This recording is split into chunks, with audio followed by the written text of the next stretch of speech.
finit avec les lois de celui qui sort des toilettes, avec 4 halachot pour finir ce siman-là. Mishnistapek imbirech olo. Il ne sait pas s'il a fait ou pas la bénédiction.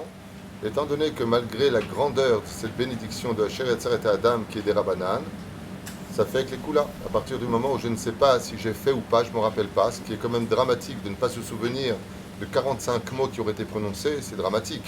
Ça voudrait dire que quelque part, on a un automatisme des bénédictions sans aucune intention. Parce que si on s'était arrêté et qu'on aurait pris le temps, on ne peut pas oublier cette bénédiction. En tout cas, pour celui à qui ça arrive, il ne refait pas la bénédiction. Ce qu'il peut faire, par contre, c'est demander à une personne qui, lui, sortirait des toilettes, de faire la bracha à voix haute et de le sortir des chova. Puisque lui, il est en safek, il peut le faire par l'eau.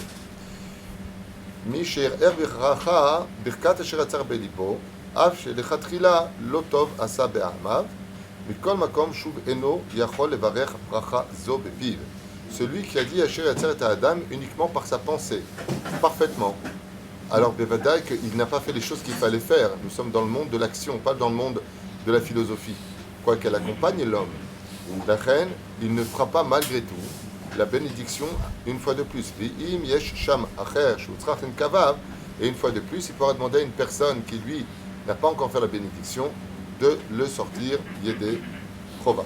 Et là, on voit ici l'importance de la pensée, puisque s'il a pensé à dire Asher Yatzar et Adam bechokma dans sa tête et qu'il n'a pas dit avec ses lèvres, il ne le répétera pas, puisque la pensée a quand même son rôle à jouer.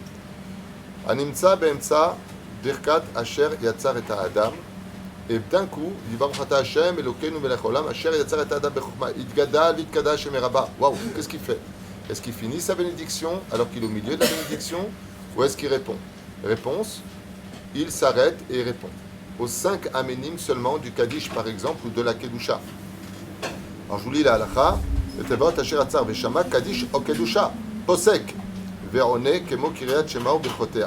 שדין ברכה אשר יצר כברכות ארוכות, שפוסקים בהם לקדיש ולקדושה. C'est une longue bénédiction, et c'est pour cela que si il a dit la bénédiction Asher Yatzar et Adam, il a commencé, il répondra au Kaddish et à la Kedusha, et il continuera là où il s'est arrêté pour finir avec la bénédiction, et non pas à Asuk Mina Mitzvah, Patur Mina Mitzvah. On aurait pu penser, étant donné qu'il est occupé à une mitzvah de dire Asher Yatzar et Adam, il est quitte des autres. Dans ce cas-là, il s'arrête avec crainte, il répond et il continue. Onen, malheureusement, le Halen Velo Alechem, quand on perd un proche pour lequel on doit porter le deuil, et que cette personne n'est pas encore sous terre, et qu'on est dans la situation de Onen, on sort des toilettes, on ne dira pas la bénédiction Asher Yatzar et Adam, on se lave les mains bien sûr, on ne dira pas la bénédiction de Asher Yatzar et Adam parce qu'on est quitte de toutes les mitzvot, car chaque moment est important pour courir enterrer la personne décédée, si bien sûr elle est vraiment décédée, parce qu'on entend beaucoup de choses en ce moment.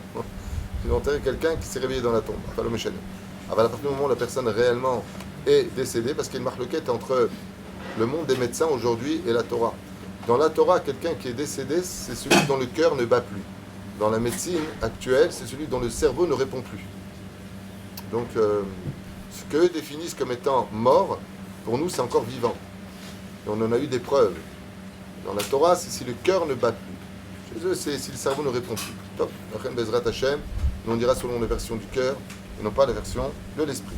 Baruch Adonai L'Olam, Amen, Amen, le Shabbat Shalom.